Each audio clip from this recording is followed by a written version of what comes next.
Memasuki era revolusi industri 4.0, UT dituntut untuk terus melakukan inovasi agar dapat meningkatkan kapasitas dan perannya sebagai cyber university.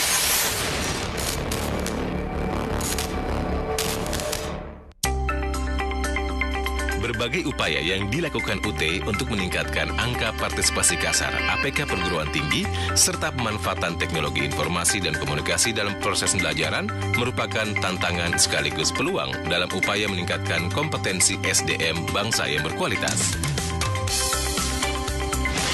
Hari ini, satu lagi tonggak sejarah perjalanan pendidikan kita pancangkan, khususnya di bidang pendidikan tinggi, yaitu dengan diresmikannya Universitas Terbuka. Sejak berdiri pada tanggal 4 September 1984, UT dengan sistem pembelajaran terbuka dan jarak jauh telah menunjukkan karya nyata dalam pemerataan pendidikan tinggi yang berkualitas dan meningkatkan kesempatan belajar untuk semua. Peran UT dalam mengukuhkan konektivitas bangsa di era siber inilah yang diangkat sebagai tema Dies Natalis UT ke-35 tahun ini.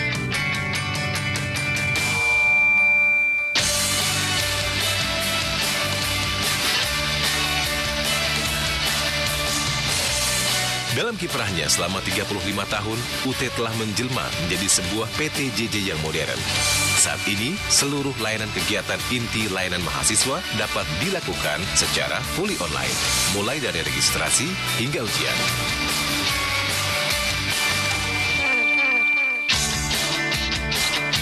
Saat ini, UT telah menawarkan 40 program studi jenjang sarjana, diploma, dan magister di bawah 4 fakultas, yakni Fakultas Ekonomi atau FE, Fakultas Hukum, Ilmu Sosial, dan Ilmu Politik atau FISIP, Fakultas Keguruan dan Ilmu Pendidikan atau FKIP, dan Fakultas Sains dan Teknologi FST. Selain itu, UT juga menyediakan program sertifikat berupa program mata kuliah mandiri atau PMKM, program Massive Open Online Courses atau MOOCs, program pendidikan berkelanjutan, serta program pelatihan instruksional, PJJ, dan kemampuan profesional. Sebagai PTN yang menerapkan sistem belajar. Terima kasih Anda masih bersama kami di UT Morning. Dan seperti janji saya tadi, akan ada tutorial online membahas mengenai kecerdasan majemuk dalam proses pembelajaran di PAUD bagian 2 bersama penulis dan juga narasumber kita hari ini, yaitu Dr. Mukti Amini SPD MPD.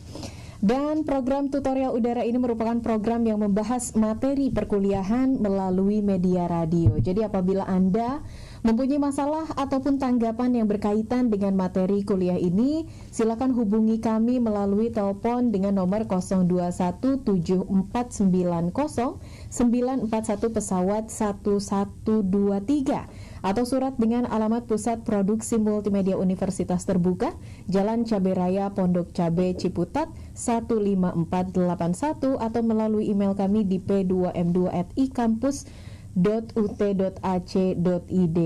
Ataupun pertanyaan Anda bisa juga dikirimkan melalui WhatsApp Radio UT di 081210392726. Kami akan menampung pertanyaan-pertanyaan Anda dan akan menjawab melalui acara ini juga. Nah, UT Listeners, tutorial udara kali ini membahas materi mata kuliah metode pengembangan kognitif dengan topik kecerdasan majemuk di PAUD bagian kedua. Di studio telah hadir tutor mata kuliah tersebut, yaitu Ibu Dr. Mukti Amini, Kaprodi PG PAUD UT, yang akrab dipanggil dengan Ibu Ning. Selamat datang di studio, terima kasih sudah hadir Ibu. Ya, makasih Mbak Eva, selamat pagi. Iya, Bu Ning, acara kita kali ini kan melanjutkan pembahasan kita yang lalu tentang kecerdasan majemuk menurut Gardner, Profesor Howard Gardner ya, dan pengembangannya dalam proses pembelajaran di PAUD yang pada pertemuan lalu kita udah bahas sampai jenis kecerdasan yang keempat. Ada kesimpulan juga ya, saya sedikit bacakan yang terakhir. Kesimpulannya adalah bahwa kecerdasan itu banyak macamnya, tidak hanya cerdas baca, tulis, hitung seperti yang memang diketahui oleh masyarakat umum gitu. Tapi Profesor Howard Gardner membagi kecerdasan menjadi 8 dan 4 diantaranya sudah dibahas di pertemuan yang lalu, yaitu kecerdasan linguistik, kecerdasan logika, kecerdasan tubuh, dan juga kecerdasan visual spasial. Nah, ada 4 jenis kecerdasan lagi yang akan kita bahas pada pertemuan sekarang. Untuk itu silahkan Ibu dijelaskan 4 kecerdasan yang belum kita bahas. Oke, ya, makasih Mbak Eva. Tadi sudah diberikan prolog ya, persepsi dengan apa yang sudah kita lihat pekan lalu waktu tayangan sebelumnya. Sambil mengingatkan bahwa tadi betul seperti apa yang disampaikan Mbak Eva, bahwa tiap anak itu pada dasarnya cerdas ya. Tidak ada anak yang tidak cerdas. Hanya masalahnya dia cerdas dominan di mana? Di antara 9 atau 8 itu. Makanya kemarin di tayangan sebelumnya saya bilang ada 3 Rudi. Ya, ada Rudi Hartono, ya ada Rudi Hairudin, ada Rudi Habibi. Ya, itu mewakili jenis-jenis kecerdasan yang berbeda gitu kan. Tapi semuanya cerdas ya, di bidangnya masing-masing. Itu yang perlu kita pahamkan dulu ya dari apa yang kita bahas kemarin, sehingga memang tugas kita sebagai guru atau orang tua adalah memberikan stimulasi untuk semua jenis kecerdasan itu, apalagi kalau memang kita sendiri juga belum tahu nih anak sebenarnya ke arah mana nih. Betul. Gitu ya. Jadi semua kita lakukan saja, nanti akan kelihatan dia ada dominan di mana. Nah, materi kali ini memang kita akan lebih fokus untuk mengenali ciri-cirinya dulu supaya orang tua juga bisa memberikan pengamatan sekilas gitu. Guru, oh ini kira-kira kesini nih arahnya dominannya gitu ya. Nah, kemarin kita sudah bahas. Tadi sudah disebutkan cerdas linguistik, logika, fisik, visual ya. Nah, sekarang kita akan bahas 4 lagi ya, intrapersonal, interpersonal, musik, dan naturalis. Nah, seperti apa itu? Kita bisa lihat di tayangan ya. Cerdas intrapersonal dengan interpersonal karena namanya mirip takut ketukar-tukar ya. Kalau intra berarti di dalam ya, mengerti hakikat diri. Kalau saya suka memudahkan dengan cerdas diri di dalam ya. Kalau inter berarti kan antar, berarti mengenal orang lain ya, people smart gitu ya. Cerdas sosial, memudahkannya begitu, cerdas sosial. Lalu ada cerdas musik ya, artinya memang sense-nya ke musik itu kencang ya, terampil dalam bermusik atau bernyanyi. Dan yang akan kita bahas nanti terakhir adalah cerdas naturalis atau cerdas alam, anak-anak yang suka dengan alam ya, flora fauna. Kita mungkin bisa mulai dari yang pertama. Silahkan Ibu ya. Dari kecerdasan intrapersonal. Betul ya, silakan. Ciri-ciri cerdas intrapersonal itu ada beberapa. Yang pertama adalah anak-anak mampu berpikir reflektif. Reflektif itu artinya melakukan refleksi ya. Dia itu merenung lah siapa dia gitu ya. Dan memang biasanya cenderung pendiam. Anak-anak seperti ini senang melamun ya, gitu? Melamun, merenung jadi kayak filosof kecil. Ada memang anak-anak yang dari kecil sudah seperti ini modelnya. Tidak berarti dia tidak lincah. Ada saatnya dia lincah, tapi dia memang cenderung diam. Terus kalau mengerjakan sesuatu dia akan persisten, tekun gitu di situ sampai selesai gitu. Jadi kan ada anak yang nggak bertahan gitu ya. Betul. Nah, anak yang seperti ini biasanya dia betah lama, pokoknya ini sampai selesai dulu, baru dia bisa menunda kepuasannya untuk nantilah saya mainnya nanti kalau ini udah selesai gitu ya. Itu ada tipe anak yang seperti itu, jadi kemauannya kuat ya. Terus dia juga biasanya bisa cepat mengobati atau menyelesaikan rasa negatifnya.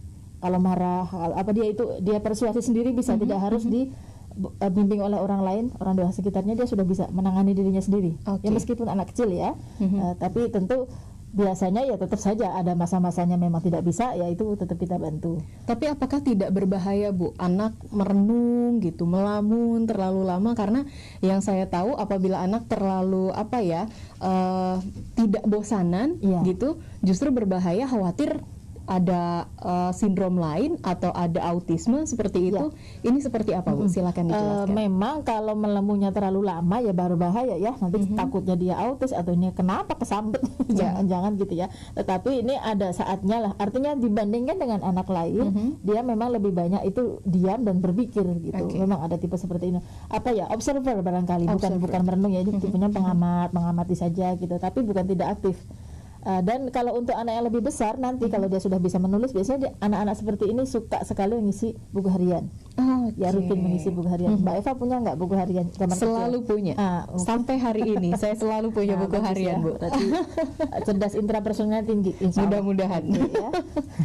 Nah, yang lainnya lagi, dia juga biasanya itu punya, kalau liburan atau punya waktu apa itu dia punya proyek kecil yang memang dia planning sendiri. Oh ini misalnya nih kalau kita ya sekarang dewasa, aku mau bikin taman yang bagus.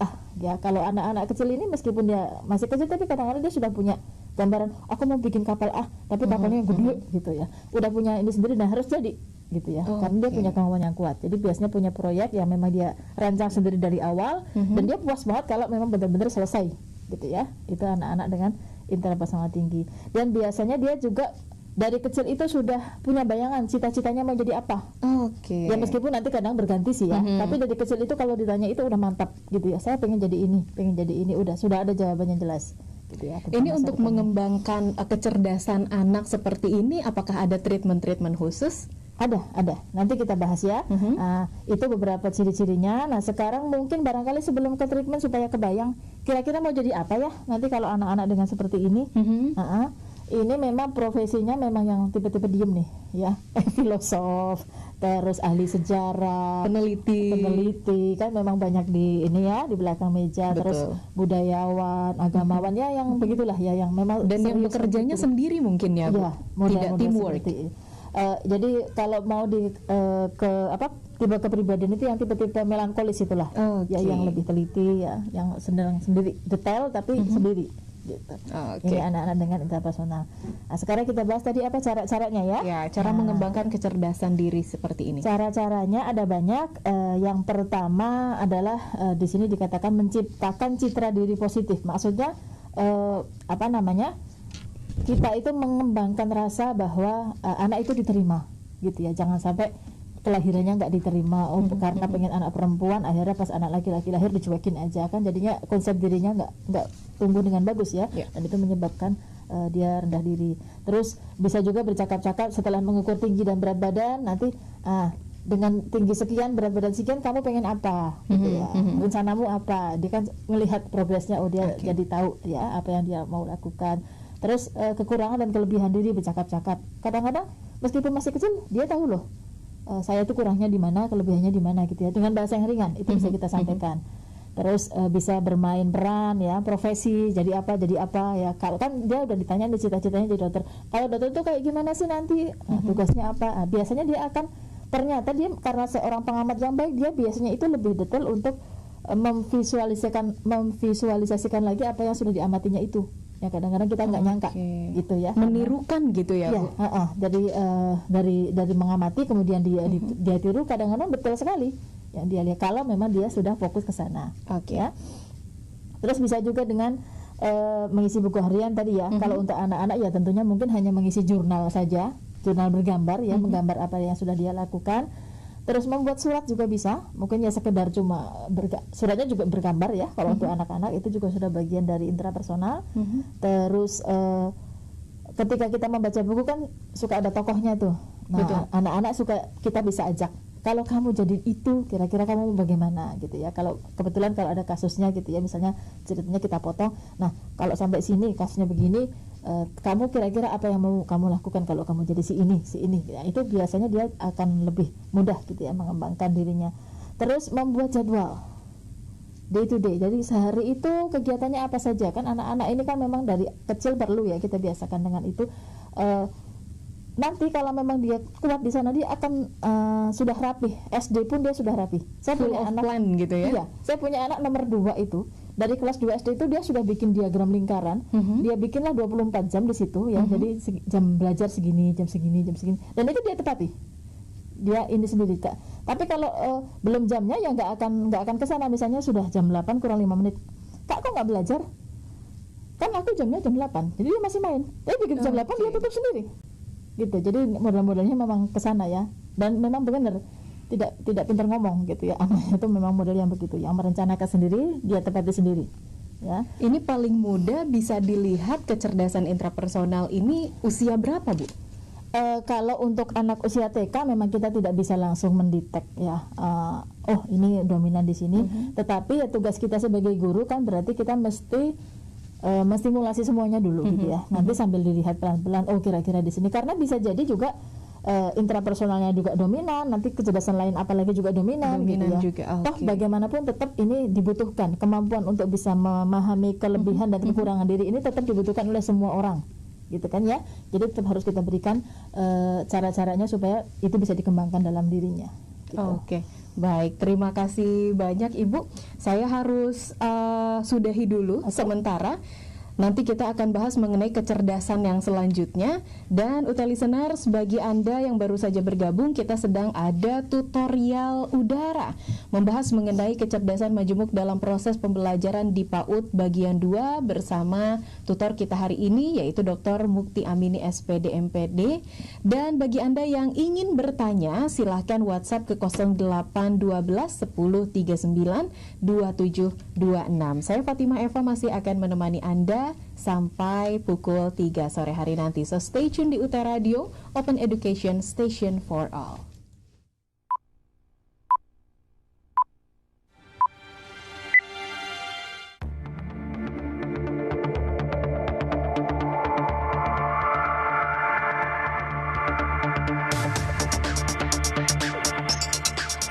Memasuki era revolusi industri 4.0, UT dituntut untuk terus melakukan inovasi agar dapat meningkatkan kapasitas dan perannya sebagai cyber university.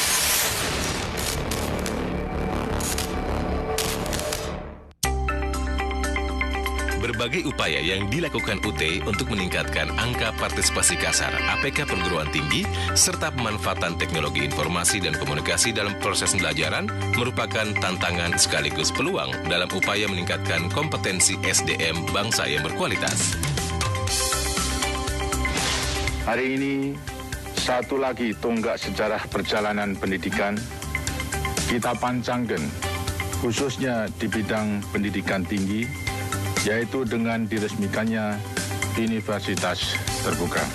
Sejak berdiri pada tanggal 4 September 1984, UT dengan sistem pembelajaran terbuka dan jarak jauh telah menunjukkan karya nyata dalam pemerataan pendidikan tinggi yang berkualitas dan meningkatkan kesempatan belajar untuk semua. Peran UT dalam mengukuhkan konektivitas bangsa di era siber inilah yang diangkat sebagai tema Diasnatalis UT ke-35 tahun ini.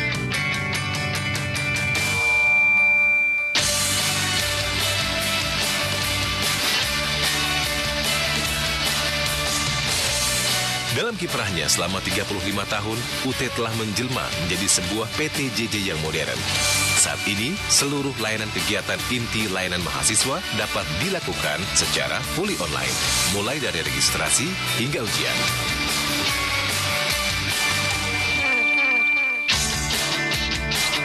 Saat ini, UT telah menawarkan 40 program studi jenjang sarjana, diploma, dan magister di bawah 4 fakultas, yakni Fakultas Ekonomi atau FE, Fakultas Hukum, Ilmu Sosial, dan Ilmu Politik atau FISIP, Fakultas Keguruan dan Ilmu Pendidikan atau FKIP, dan Fakultas Sains dan Teknologi FST. Selain itu, UT juga menyediakan program sertifikat berupa program mata kuliah mandiri atau PMKM, program Massive Open Online Courses atau MOOCs, program pendidikan berkelanjutan, serta program pelatihan instruksional, PJJ, dan kemampuan profesional. Sebagai PTN yang menerapkan sistem belajar jarak jauh, UT berupaya untuk memberikan layanan agar mahasiswa baru mempunyai kesiapan mengikuti proses belajar di UT yang berprinsip pada belajar mandiri. Sejak tahun 2018, selain memberikan orientasi studi mahasiswa baru atau OSMB, UT juga memberikan pendalaman materi kepada mahasiswa baru agar lebih siap menjadi pembelajar mandiri yang tangguh melalui kegiatan pelatihan keterampilan belajar mandiri atau PKBM yang merupakan bagian dari kegiatan edukasi keterampilan belajar mahasiswa atau EKBM. Berbagai inovasi dilakukan oleh UT untuk peningkatan layanan pendidikan melalui pemanfaatan teknologi informasi dan komunikasi terkini agar mampu menjangkau seluruh kalangan, dimanapun dan kapanpun tanpa kendala. Bahan ajar sebagai materi utama dalam pembelajaran disediakan, selain tercetak juga berbentuk digital. Bahan ajar digital ini bersifat interaktif dalam format EPUB serta dapat diunduh secara gratis dan digunakan secara offline oleh setiap mahasiswa UT melalui berbagai perangkat baik tablet, handphone, maupun desktop. Dalam rangka untuk memfasilitasi pemantapan hasil belajar mahasiswa secara mandiri, Station for all UT listeners, terima kasih Anda masih bersama kami di UT Morning Special Tutorial Radio. Membahas mengenai topik kita hari ini yaitu kecerdasan majemuk dalam proses pembelajaran di PG PAUD bagian 2 bersama narasumber kita hari ini yaitu Ibu Dr. Mukti Amini SPD MPD. Ibu, tadi kita sudah bahas mengenai kecerdasan intrapersonal. Ya. Sekarang saya minta Ibu menjelaskan mengenai kecerdasan interpersonal. Ini jadi rada mirip-mirip soalnya. Ya. Silakan Mahasiswa Ibu. juga suka begitu kadang. Mana nih Bu, intra apa inter? Biasanya saya kasih kata kuncinya intra itu dalam, inter itu antar. Ya, karena dalam berarti di dalam dirinya atau self smart. Nah, kalau inter berarti antar seseorang, ya. Interpersonal berarti hubungan antar dia dengan seseorang yang lain. Ya. Nah, ciri-cirinya juga tidak akan jauh dari situ. Biasanya anak-anak interpersonal ini dia temannya banyak. Ya. Okay. Jadi kemana-mana diikuti, kadang-kadang jadi leader, ya, informal leader. Terus dia juga biasanya mudah untuk bekerja sama dengan orang lain, mudah juga untuk persuasif ke orang lain, gitu. Jadi didengar gitulah, ya, kalau berbicara. Terus biasanya juga dia nggak betah diem, aktif, ya, dengan berbagai kegiatan, apalagi yang sifatnya melibatkan banyak orang, ya, termasuk ke teman-teman di luar TK-nya pun dia biasanya kenal aja, gitu, ya. Jadi banyak relasi lah, ya, relasi anak kecil. Terus dia pandai untuk melihat masalah dari sisi orang lain. Jadi misalnya ada temannya yang sakit, gitu, dia bicara, kasihan ya, dia kan begini-begini. Empatinya tinggi, ya, untuk orang lain. Dan biasanya kalau sudah lebih besar lagi, anak-anak seperti ini itu jadi Dewan Pertimbangan Agung, tempat curhat yang paling pas, ya, tempat curcol dan curhat teman-teman yang lainnya, karena memang pas untuk jadi penasehat, gitu, ya. Dan biasanya juga dia ketika ada konflik atau ada perseteruan, dia bisa jadi mediator yang bagus. Ya, anak-anak seperti ini memang sudah dikasih Tuhan seperti itu kelebihannya, ya. Betul. Nah, dan dia juga tadi sudah saya jelaskan pandai untuk mempengaruhi orang lain lewat kata-katanya, gitu. Tidak harus pandai bicara, tapi memang ya karismanya begitu, gitu, ya. Ketika dia bicara itu akan didengar. Ini biasanya kalau berkumpul juga secara tidak langsung anak-anak seperti ini tanpa diminta sudah menjadi informal leader. Dia bisa memimpin sendirilah teman-temannya. Memang bakatnya di sana, ya, jadi pemimpin. Kalau kita kembalikan ke tipe-tipe yang sederhana yang si Flores itu, ini yang tipe sanguinis lah. Tipe anak yang sanguinis. Ini beberapa ciri dari cerdas interpersonal. Iya. Nah biasanya di dalam profesi anak-anak atau teman-teman yang punya kecerdasan interpersonal, interpersonal ini punya profesi sebagai apa, Bu? Iya, karena dia tadi memang awalnya pintar bergaul, ya. Jadi biasanya adalah profesi-profesi yang banyak berhubungan dengan orang lain, ya. Jadi HRD, ya, orang manajemen, terus jadi terapis, orang dagang kan marketer harus pintar merayu. Nah, itu pasti cerdas interpersonalnya tinggi. Terus jadi pekerja sosial, jadi PR, ya, penerima tamu. Ya, saya punya anak dari kecil itu modelnya PR semua. Jadi nggak ada yang tipe ketakutan sama orang lain, orang asing, gitu. Kalau misalnya ada tamu tuh dia yang keluar duluan, cari siapa, ada keperluan apa, termasuk terima telepon. Nah berarti memang tanpa kita latih, oh dia memang modelnya begitu gitu ya, tidak takut sama orang lain, menjadi wartawan, terus menjadi pengelola panti, psikolog termasuk ya, psikolog, konselor, karena kan dia harus banyak berhubungan dengan orang. Termasuk sekarang saya jadi guru, dosen itu harus tinggi interpersonalnya. Kalau nggak cerewet, nggak pintar ngomong, nggak bisa mengaruhi, nanti nggak didengar kan. Betul. Ya, jadi memang harus ke sana. Termasuk pemuka agama ya, rohaniwan, ulama itu juga biasanya dia memiliki interpersonal yang tinggi. Oke. Nah, lalu bagaimana cara mengembangkan kecerdasan ini, Bu? Ada banyak caranya ya. Yang pertama, misalnya kita bisa mengajak mereka untuk diskusi, berbagi peran, ya, atau membuat aturan bersama atau apalah, yang memang akhirnya karena bikin bersama, akhirnya rasa kepemilikannya kan besar. Betul. Kan gue ikut bikin gitu ya, saya ikut bikin, jadi dia akan merasa oh ini harus saya patuhi, ya. Terus mengenali perasaan. Ya, ini bisa lewat emoticon sekarang kan ya, mengenali rasa sedih, rasa marah gitu ya, sehingga dia bisa membaca air muka orang lain, oh tanpa ngomong pun, oh itu lagi marah gitu. Berasa kan, gitu kelihatan ya. Jadi membuka mata, membuka telinga lah, lihat kondisi sekitarnya. Itu yang kadang-kadang memang tidak bisa kita wakilkan dengan teknologi kan, memang harus melihat air muka orang gitu ya. Terus latihan untuk mengucapkan kalimat aku menyukaimu karena apa ke temannya gitu ya. Itu bisa dilatih ya, pasangan nanti pasti kan ketemu kan nanti kelebihannya, menyukaimu, aku mau berteman denganmu karena apa. Itu biasanya juga akan melatih rasa saling memiliki itu ya antar teman. Terus piket, berbagi piket kelas, itu kan butuh tanggung jawab ya, berbagi tanggung jawab, termasuk berbagi piket kalau di rumah, siapa cuci piring, siapa beres meja dan sebagainya, itu bisa kita lakukan. Terus bisa juga dengan berjalan saling percaya, yang permainan si buta itu loh, yang satu ditutup, yang lainnya ngasih tahu ke kanan ke kiri, maju. Itu kan membutuhkan rasa saling percaya. Kalau nggak percaya, ayo diem aja, nanti gue itu lagi masuk got gitu ya. Nah, itu kan juga mengembangkan interpersonal. Terus bisa juga untuk diminta untuk menyelesaikan ketika ada konflik, misalnya mau rebutan mainan ya, atau mau siapa duluan gitu ya, anak-anak kan suka begitu.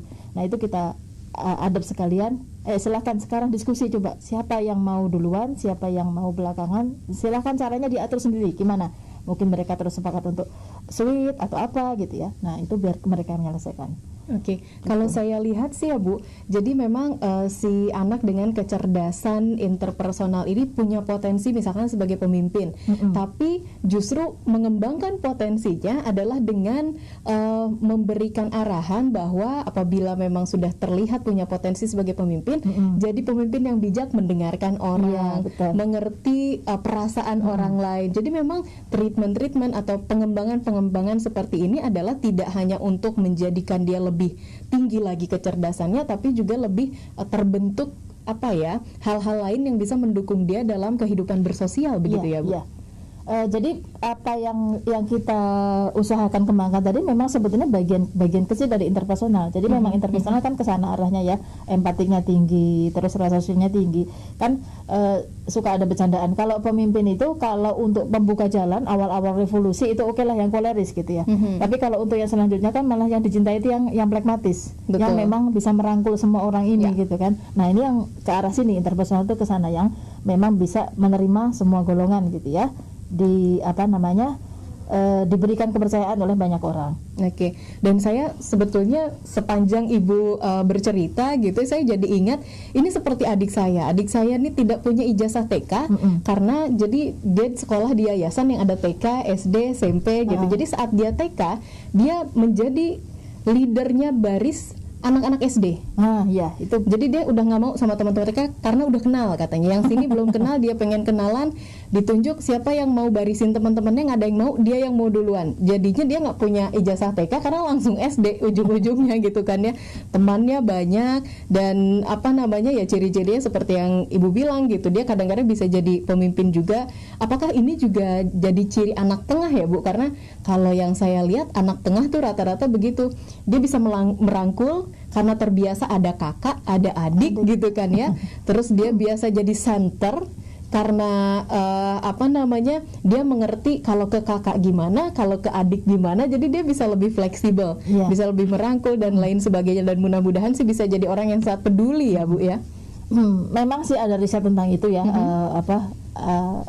anak tengah itu performanya seperti apa. Memang cuman tidak bisa kita langsung simpulkan ke sana sih ya. Maksudnya bisa saja mungkin salah satu bagian atau sekian persen banyak yang model begitu, karena kan dia harus membangun relasi dengan atas dengan bawah, dan biasanya anak tengah ini juga tidak terlalu banyak tekanan gitu kan ya. Tidak seperti anak pertama kan harus jadi kakak yang baik gitu ya. Nah biasanya juga dia juga lebih bebas mengungkapkan isi hatinya. Memang interpersonalnya biasanya bagus, tetapi juga tidak semua sih. Ya nanti ini perlu kita kita lihat lagi risetnya lebih lanjut saya rasa ya tentang ini. Oke. Baik, terima kasih penjelasannya Ibu. Dan saudara mahasiswa dan UT listeners, Anda terus bersama kami dalam acara Tutorial Radio membahas mengenai metode pengembangan kognitif bersama tutor kita Ibu Dr. Mukti Amini.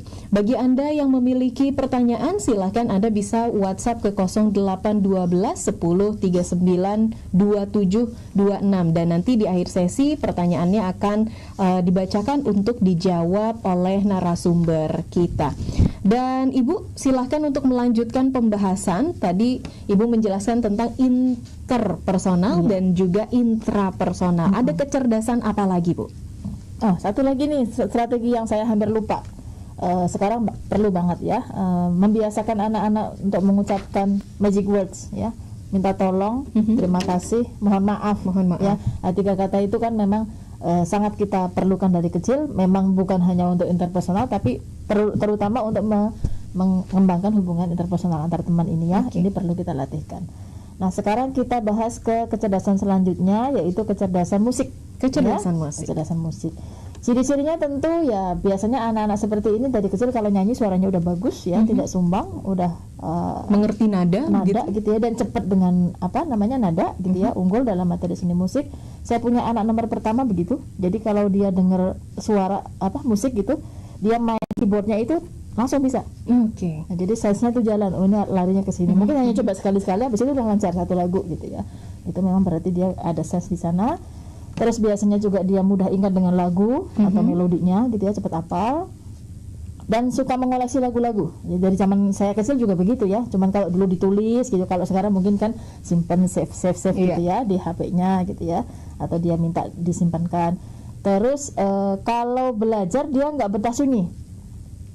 Senang diirungi kalau ada musik. Kalau diem aja itu nggak atau ngantuk atau nggak masuk gitu. Jadi lebih suka dengan musik. Ini juga sempat menjadi perdebatan di dunia pendidikan. Ada teori yang mengatakan tidak boleh ada musik, tapi ketika kita mempelajari kecerdasan ini, ternyata memang ada mudah-mudahan ada yang harus begitu mendukung gitu ya. Bagus ya. Dan dia juga biasanya menguasai salah satu alat musik. Ya, entah gitar, entah suling atau apa gitu ya. Memang dari kecil yang menjadi andalannya itu gitu ya. Dan kalau mendengarkan lagu sensitif gitu, cepat ingat, cepat kemudian dia juga tahu kalau ada temannya salah fal sedikit dia ngerti gitu ya, bisa mengkritik. Nah ini anak-anak yang dengan kecerdasan musik yang tinggi. Di kemudian hari mungkin anak-anak seperti ini bisa jadi penyanyi gitu ya Bu ya? Paling langsung yang straight ya tentu penyanyi, tetapi bisa juga dia menjadi pemain musik saja, bisa juga dia menjadi arranger ya, pencipta lagu, dia juga bisa menjadi konduktor, dirijen ya, orkestra gitu kan sekarang lagi banyak ya, termasuk menjadi DJ ya. Jadi DJ itu kan juga butuh keterampilan, menjadi audio mixer gitu ya, juga menjadi guru seni musik kan juga harus ngerti musik ya, kalau enggak ya bahaya gitu ya. Nah, kalau bagi guru TK sebetulnya memang kecerdasan musik ini minimal harus ada. Jangan sampai guru TK suaranya fals, nggak boleh. Gitu nanti guru TK ngajarin anak-anak satu kelas fals semua gitu ya. Paling enggak, dan memang sebaiknya idealnya guru TK itu juga harus bisa menguasai satu alat musik. Minimal satu. Kenapa? Karena untuk mengepaskan nada tidak harus pakai garpu tala kan dengan alat musik. Kenapa? Sekarang kadang-kadang kelemahan guru TK itu, guru PAUD itu banyak yang mengajarkan lagu tapi dari mulut ke mulut, akhirnya versinya cengkoknya macam-macam gitu ya, karena tidak disocokkan dengan alat musik gitu. Itu yang jadinya memang harus bisa ya guru PAUD itu dengan kecerdasan musik ini. Untuk mengembangkan kecerdasan ini Bu, seperti apa treatment yang bisa dilakukan?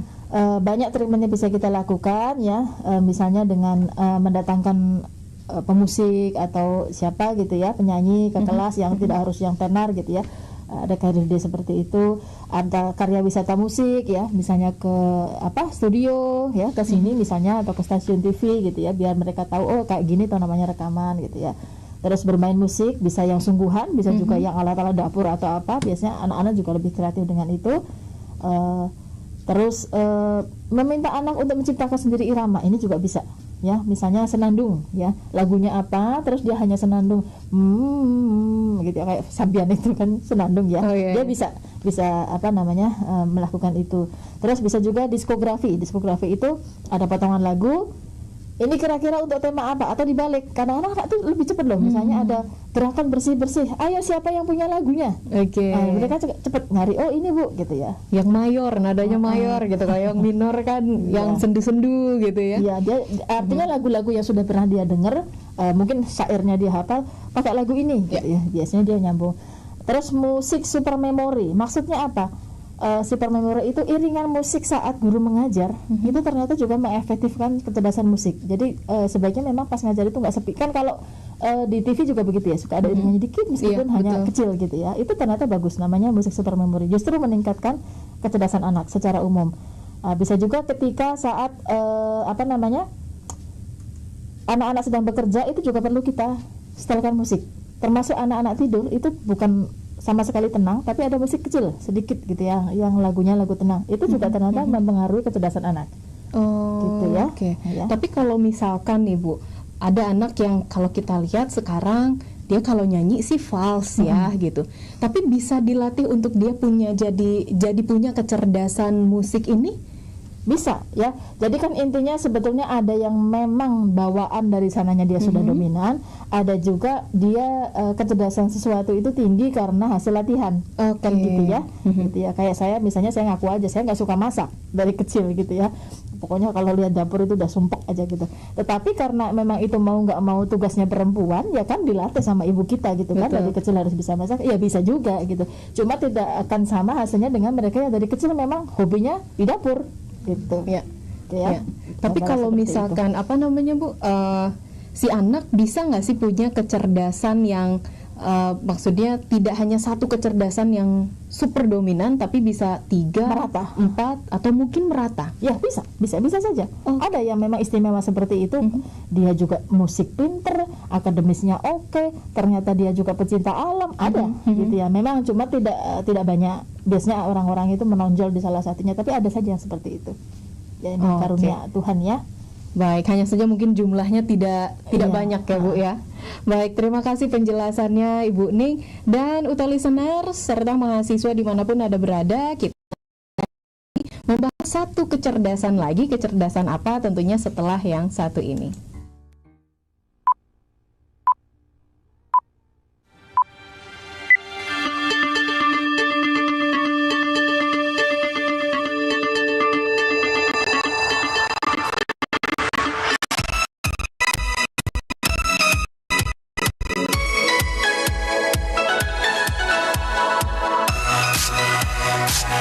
Menghadapi era revolusi industri generasi keempat, UT terus berinovasi demi memantapkan jati dirinya sebagai cyber university. Berbagai upaya terus dilakukan dengan memanfaatkan kemajuan teknologi komunikasi dan informasi atau TIK dalam menghadapi era disrupsi. Era disrupsi telah menginisiasi lahirnya cara-cara yang lebih inovatif dan disruptif di dunia pendidikan. Hal ini akan mendorong terjadinya digitalisasi sistem pendidikan. Menyikapi hal tersebut, UT telah melakukan berbagai perubahan yang bersifat inovatif, mulai dari kegiatan registrasi, pengembangan bahan ajar, pelaksanaan tutorial, hingga ujian akhir semester yang dilaksanakan secara online. Dalam sistem registrasi, UT telah mengembangkan sistem registrasi online atau SRO melalui beragam devices seperti komputer ataupun smartphone. Dalam pengembangan bahan ajar, UT telah mengembangkan bahan ajar digital berbentuk PDF dan EPUB yang dapat diakses melalui Digital Library UT. Sedangkan dalam tutorial, UT sudah lama mengembangkan tutorial online atau Tuton yang dirancang dalam Learning Management System atau LMS secara asinkronus. Seiring dengan perkembangan teknologi web, UT mengembangkan tutorial online synchronous dengan mengintegrasikan aktivitas tuet, e-lecturing, dan video conference atau VCon pada aktivitas tutorial online.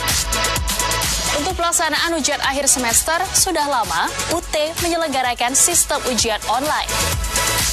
Pelaksanaan ujian online sampai dengan tahun 2017 hanya diselenggarakan di kantor UPBJJ UT dengan memanfaatkan jaringan internet dan komputer yang terstandar. Namun, pada tahun 2018, UT sudah mengembangkan dan menguji cobakan ujian online yang dilengkapi dengan fasilitas online proctoring. Sistem baru ini memungkinkan mahasiswa dapat mengikuti ujian secara online dimanapun mahasiswa berada tanpa perlu kehadiran seorang pengawas. Selain itu, UT juga menyediakan sumber belajar terbuka atau lebih dikenal dengan istilah Open Educational Resources atau OER. Oleh UT, istilah OER tersebut diberi nama Suaka UT yang merupakan singkatan dari Sumber Pembelajaran Terbuka Universitas Terbuka. Suaka UT ini dapat diakses bukan hanya untuk mahasiswa, tapi juga masyarakat umum secara gratis. Cakupan materi yang ada dalam Suaka UT antara lain UT TV yang berbasis YouTube, UT Radio yang ditransmisikan melalui internet, materi pengayaan berbasis online atau MPBO, perpustakaan digital, Guru Pintar Online atau GPO, yakni merupakan portal untuk para guru di seluruh pelosok Indonesia agar mereka dapat mengakses sumber belajar dengan cepat, mudah, dan relatif murah. UT juga menyediakan konten dalam Suaka UT yang dapat dimanfaatkan oleh masyarakat tanpa dipungut biaya, yaitu Massive Open Online Courses atau MOOCs. UT juga telah membangun layanan bantuan belajar yang dapat dimanfaatkan oleh mahasiswa, yaitu berupa Dry Lab dan e-seminar. Dry Lab merupakan layanan bagi mahasiswa untuk melakukan kegiatan praktik atau praktikum yang dilakukan secara virtual dengan simulasi melalui komputer. Sedangkan e-seminar merupakan layanan yang diperuntukkan bagi mahasiswa saat mahasiswa tersebut mengikuti mata kuliah yang mewajibkan mahasiswa mempresentasikan hasil penelitiannya. Dalam mendukung layanan kepada mahasiswa atau calon mahasiswa, UT telah menyediakan beberapa fasilitas, yaitu pertama, Halo UT atau Online Customer Center, yaitu layanan pendukung untuk membantu mahasiswa memperoleh informasi tentang UT yang dapat dihubungi melalui berbagai media komunikasi. Kedua, digital marketing dengan memanfaatkan media sosial UT. Dalam mendukung pembelajaran e-learning kepada mahasiswa, fasilitas yang disediakan UT adalah wifi.id, yaitu layanan jaringan internet untuk publik berbasis wireless atau hotspot yang disediakan oleh Telkom dan dapat dimanfaatkan oleh mahasiswa UT untuk mengakses internet. Microsoft Office 365, yaitu layanan UT online yang dapat dimanfaatkan oleh mahasiswa guna meningkatkan kapasitas email, membagi hasil presentasi, serta konferensi via web. Sentra Layanan UT atau disingkat SALUT. Sentra ini merupakan perpanjangan tangan UPBJJ yang berada di kota atau kabupaten strategis untuk memberikan dukungan layanan bagi mahasiswa, calon mahasiswa, atau anggota masyarakat terkait dengan informasi ke-UT-an, kegiatan pembelajaran, dan kegiatan pendidikan lainnya. Untuk menjaga standar mutu, UT juga telah mendapat pengakuan dari dalam dan luar negeri, yaitu oleh International Organization for Standardization atau ISO, Badan Akreditasi Nasional atau BAN-PT, dan International Council for Distance Education atau ICDE yang berpusat di Oslo, Norwegia. We know that Universitas Terbuka share this commitment, providing world-class, accessible, higher education, and we're very proud to support you. That Universitas Terbuka Open Education Station for All, UT Listeners, terima kasih Anda masih bersama kami di UT Morning Special Tutorial Radio dengan tema hari ini yaitu kecerdasan majemuk dalam proses pembelajaran di PAUD bagian 2 bersama narasumber kita hari ini yaitu Dr. Mukti Amini SPD MP. Tadi kita sudah bahas beberapa kecerdasan. Kalau di pertemuan lalu kita sudah bahas kecerdasan linguistik, kecerdasan logika, kecerdasan tubuh, dan kecerdasan visual spasial. Baru saja kita bahas kecerdasan intrapersonal, kemudian kecerdasan interpersonal, kecerdasan musik, dan ada satu kecerdasan lagi yang belum Ibu sharing nih sama kita, yaitu kecerdasan natural ya Bu. Betul. Ya. Silakan Ibu. Ya, cerdas naturalis atau kita bisa lebih mudahnya mengingat-ingat cerdas alam. Ya, biasanya dia dekat dengan alam. Nah, ciri-cirinya pasti ke sana arahnya, biasanya dia menikmati keindahan alam, terus suka dengan binatang-binatang tertentu ya, koleksi kadang-kadang. Dan kalau misalnya main kemana juga dia sering ngumpulin gitu ya. Kalau kita kan sukanya shopping tuh ya. Kalau anak-anak ini biasanya misalnya main ke pantai dia kumpulin sengaja kerang, jenis kerang atau apa. Kalau ke hutan juga dia pokoknya yang menurut orang lain nggak kepakai itu sama dia dikumpulin. Yang dari alam, hanya dari alam. Terus biasanya dia juga sayang dengan binatang, punya peliharaan tertentu di rumahnya, suka berkebun atau suka dengan binatang tertentu gitu ya. Jadi sama apa namanya ulat segala macam itu biasanya dia juga nggak takut-takut amat gitu ya, karena sudah memang senang dengan alam dan menyukai tantangan alam. Jadi kalau diajak yang outing yang keluar yang memang ke gunung apa ke pantai yang memang sifatnya dia bisa bebas itu dia biasanya akan suka sekali gitu ya. Terus rasa ingin tahunya tinggi dengan gejala-gejala alam, misalnya ada kayak kemarin tsunami, banjir itu seperti apa, dia pengen tahu betulnya itu bagaimana prosesnya, gunung meletus seperti apa gitu ya. Nah ini perlu kita rangsang nanti kan ya. Dan kalau sudah gede dikit biasanya anak-anak seperti ini jadi anak pecinta alam. Jadi anak mapa ya. Ya, jadi anak mapa lah gitu ya. Suka camping, suka menjelajah. Jadi dengan daerah baru yang dia nggak kenal itu dia malah tertantang, bukannya takut gitu ya. Ini tipe-tipe anak yang memang cerdas alam. Nah cara mengembangkan kecerdasan ini seperti apa Bu? Cara mengembangkannya sebelum kesana mungkin kita lihat dulu profesinya kali ya. Silakan. Profesinya mau apa sih, tadi sudah kita bahas. Satu, anggota pecinta alam ya. Sudah pasti ya. Sudah pasti. Bisa juga menjadi guide yang ke alam kan ya. Jadi guide wisata atau mendaki gunung profesional yang memang nanti juga jadi guide juga. Biasanya kan sekarang banyak ya. Betul. Laku malah ya. Menjadi aktivis penyayang binatang ya, nanti bergabung di yang green itu ya. Bisa juga menjadi dokter hewan ya, ahli hewan tertentu juga bisa sekarang. Terus menjadi ahli botani kalau memang dia lebih suka dengan tumbuhan ya. Bisa juga menjadi tim SAR karena kan harus berhubungan dengan alam langsung. Kalau memang nggak bidangnya ya ngapain gitu ya. Terus ahli kelautan bisa juga kalau memang dia lebih suka ke yang air gitu ya. Nah, itu banyak juga ahli pelindungan hutan. Ini kan memang bakat-bakatan.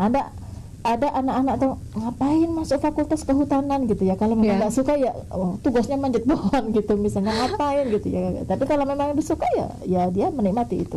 Nah, kebetulan saya punya bungsu cowok itu memang kelihatan sekali dari kecil itu kecerdasan alamnya tinggi. Jadi waktu TK baju itu nggak pernah rapih utuh, baju putih itu jadi belepotan tanah semua. Jadi mainnya dia itu ya. Kalau habis jam sekolah dia nggak langsung pulang karena kebetulan TK-nya deket, masuk di kubangan di belakang sekolah main air, nyari ikan ya gitu. nyari ikan dan memang sampai sengaja bawa serokan dari rumah, itu udah bawa serokan, udah siap-siap.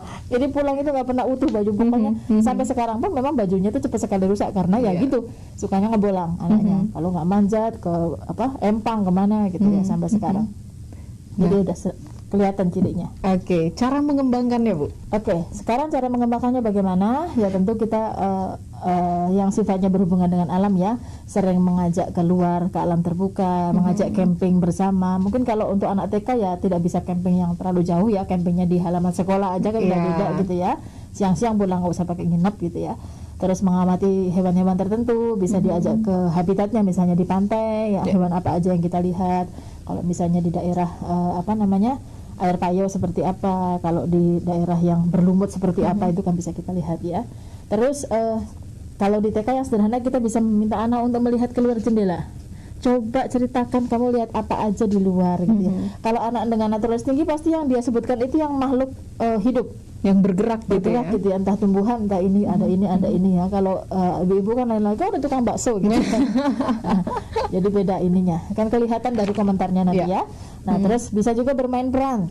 Bermain peran sebagai apa? Sebagai tanaman atau sebagai binatang yang disia-siakan misalnya ya. Anak kucing yang dibuang, dia seperti apa sikapnya. Itu kan dia jadi melatih empati ya. Rasa sayang pada binatang. Terus gerakan penghijauan. Nah, ini sampai orang dewasa juga kan kita lakukan ya, apalagi sekarang kan lagi selama musim WFH ini nanam tanaman sama baking itu kan yang lagi ngetren gitu ya. Nah, ini anak-anak supaya tidak terlalu jenuh juga dengan LFH ya kan, TK pun sekarang kan LFH ya, di rumah aja. Ini boleh ya menanam pohon atau punya proyek beternak tertentu yang ringan, ayam atau bebek. Ini sangat bisa kita praktekkan, sekaligus dibikin plannya gitu ya, progresnya seperti apa, nanti kalau dijual dulu belinya berapa, sampai belajar bisnis bisa sampai sana. Itu kan juga melatih sebetulnya, artinya dia bisa kok nanti kalau memang talentanya ke sana, dia bisa hidup dari situ gitu kan. Kayak anak saya itu kan dia sekarang tuh jadinya kan pecinta ular tuh. Oh gitu. Jadi di rumah ada ular? Enggak, saya nggak mau. Dia udah izin berkali-kali. YouTuber yang dia ikuti itu ya Panji, terus pokoknya yang pecinta binatang, terus Iqbal yang dokter gigi di IPB, pokoknya semuanya. Sampai saya bilang, ya sudah, nanti kamu masuk dokter hewan. Tapi aku pengennya ular. Ya udah, nanti dokter hewannya ahli ular, saya bilang. Karena memang arahnya ke sana gitu. Ya artinya kita bisa meyakinkan ke anak kalau memang kamu serius dengan itu bisa jadi tempat hidup kamu nantinya gitu ya. Itu perlu kita arahkan supaya dia merasa nggak sia-sia kan. Nah, terus bisa juga bikin herbarium atau akuarium sederhana. Kan sekarang ada aquascape ya. Betul. Nah, itu lagi kan musim juga. Lagi ngetren, itu juga bisa kita berlatihan anak-anak. Itu juga bisa jadi ladang bisnis malah sekarang kan. Ya. Terus tentang hemat air atau hemat sumber daya alam gitu ya, tidak buang sampah sembarangan, itu juga bagian dari cerdas alam. Membuat taman mini atau kebun mini di rumahnya atau di sekolah juga kan bisa ya, menghias sedikit pojokan sekolah dengan kebun mini. Kalau sekarang ya tentunya karena LFH nggak bisa ya. Atau simulasi kecil-kecilan tentang banjir, tentang erosi. Kalau nggak bisa pakai benda yang misalnya air mengalir, ya simulasi di digital. Itu kan sekarang sudah banyak. Itu akan membantu anak-anak untuk melatih kecerdasan naturalisnya. Ya. Tapi memang seperti tidak kalau kecerdasan 1 sampai 7 ini betul-betul kecerdasan yang memang sudah umum gitu ya. Cerdas musik, cerdas sosialnya dan lain sebagainya. Tapi kecerdasan ke-8 ini sebetulnya yang tidak umum dan tapi oleh Howard Gardner ini dimasukkan ke dalam satu jenis kecerdasan yang bisa ditonjolkan juga ya, Bu. Jadi memang ya betul. Jadi secara umum jarang yang memiliki seperti ini, tetapi sebetulnya kan memang dalam kehidupan kita itu kan selain berinteraksi dengan manusia juga kita kan berinteraksi dengan hewan dan tumbuhan. Itu yang mungkin mau ditekankan oleh Gardner ya. Jadinya artinya kebutuhan kita selama ini untuk hidup itu kan disupport oleh hewan dan tumbuhan, sehingga perlu juga ditekankan bahwa pentingnya mengembangkan cerdas naturalis ini gitu ya.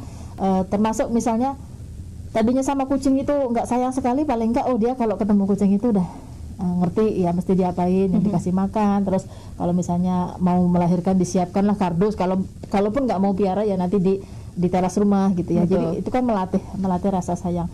Tetap perlu sih saya rasa ya untuk ditanamkan pada anak-anak, sehingga memang nanti semuanya ini menjadi ideal gitu ya. Tinggal nanti mana yang dominan. Oke. Satu lagi Bu, pertanyaan saya. Nah, kalau misalkan semua jenis kecerdasan ini memang harus dikembangkan di anak-anak, tentunya dengan bantuan orang tua, bantuan guru-guru di PAUD gitu. Manfaat untuk kita perlu mengenali kecenderungan jenis kecerdasan tiap anak itu apa? Ya, kita akan memudahkan nanti untuk mengarahkan kepada kira-kira nanti anak ini mau jadi apa sih gitu ya. Jadi kita juga bisa mendorong atau menyiapkan sarana prasarana atau media yang kira-kira ini nanti jalan hidup kamu nih kesini nih arahnya gitu ya, meskipun tidak harus satu. Artinya gini, misalnya saya seorang dokter kan kadang-kadang egonya pengennya anak saya juga harus ada yang mau jadi dokter gitu kan, padahal kan belum tentu sama. Meskipun biasanya sih ya ini bukan karena paksaan tetapi karena pembiasaan dari kecil di rumah itu sudah ada alat-alat kedokteran, sudah ada buat numbuk puyer. Betul. Biasanya sih ada aja yang jadi dokter memang salah satu anaknya, tapi kan tidak bisa kita paksa. Nah, paling enggak dengan kita memahami jenis-jenis kecerdasan ini, kita sudah bisa menyiapkan atau kita sudah bisa dari awal mengamati secara kasar, oh ini anak saya itu dominan di sini, saya bisa arahkan kemana gitu ya, supaya nanti memang apa yang memang menjadi jalan hidupnya itu tidak jauh-jauh dari potensi awalnya. Gitu. Potensi dan tentunya kesenangan si anak ya, juga. betul. Baik, terima kasih banyak penjelasannya Ibu. Akan sedikit saya simpulkan ya Bu ya. Mohon diluruskan apabila ada hal-hal yang kurang benar gitu. Silakan. Jadi setiap anak itu cerdas dan pada diri tiap anak ini punya beberapa macam kecerdasan. Tidak hanya satu, bahkan bisa jadi semuanya, gitu kan ya. Dan yang membedakan antara satu anak dengan anak lainnya adalah jenis kecerdasan apa yang dominan pada diri si anak. Dan setiap anak pasti punya keunggulan dalam satu atau beberapa kecerdasan tersebut. Seperti yang Gartner kemukakan, ada 8 kecerdasan yang sering disebut dengan kecerdasan majemuk. Mudah diingat, 8 kecerdasan itu kita sebut dengan cerdas kata, cerdas logika, cerdas tubuh, cerdas gambar, cerdas diri, cerdas sosial, cerdas musik, dan cerdas alam. Sebagai orang tua atau guru, tentunya kita dituntut untuk mengembangkan secara tepat semua jenis kecerdasan tersebut. Dan saya rasa itu kesimpulan akhir yang bisa saya kasih. Oke. Ya, jadi itu ya. Terima kasih Mbak Eva sudah membantu saya untuk menyimpulkan. Ya, intinya memang kita harus menyiapkan untuk memberikan anak semuanya, stimulasi semuanya. Nanti biar anak nanti yang menentukan sendiri kira-kira saya akan kemana gitu ya. Oke, baik. Dan Ibu ternyata ada satu pertanyaan yang masuk ini dari Dian Indriani. Selamat siang, perkenalkan saya Dian, mohon izin menanyakan tentang deteksi 10 kecerdasan. Baru-baru ini ada teknologi deteksi melalui fingerprint. Menurut Dr. Mukti bagaimana? Apakah itu bisa menjadi acuan? Terima kasih. Wah, ini memang lagi musim juga, ada dari tangan, ada dari bentuk muka gitu ya. Ya. Kalau kita bicara tentang keilmuan, di ilmu itu kan ada yang dikatakan dengan knowledge murni, ada yang dikatakan dengan pseudo ya, mendekati ilmu tapi belum jadi ilmu gitu ya. Nah, memang yang model-model fingerprint, terus sekarang kontur muka gitu ya, bentuk retina mata dan sebagainya, itu termasuk yang pseudo itu. Jadi mungkin bisa kita lakukan, tetapi tidak bisa kita percaya penuh itu ilmiah gitu ya, karena tidak berdasarkan riset yang panjang. Kan kalau Gartner itu kan memang sudah kenapa sampai muncul segitu, karena sudah ada risetnya. Terus biasanya kalau riset itu kan istilahnya alat ukurnya kan sudah jelas ya, ada reliabelnya udah jelas. Nah, itu kemudian bisa dibakukan. Nah, kalau yang pseudo ini kan kayak semacam herbal gitulah. Kan herbal itu kan takarannya berapa, kan kita juga agak sulit ya membuat kepastian gitu ya.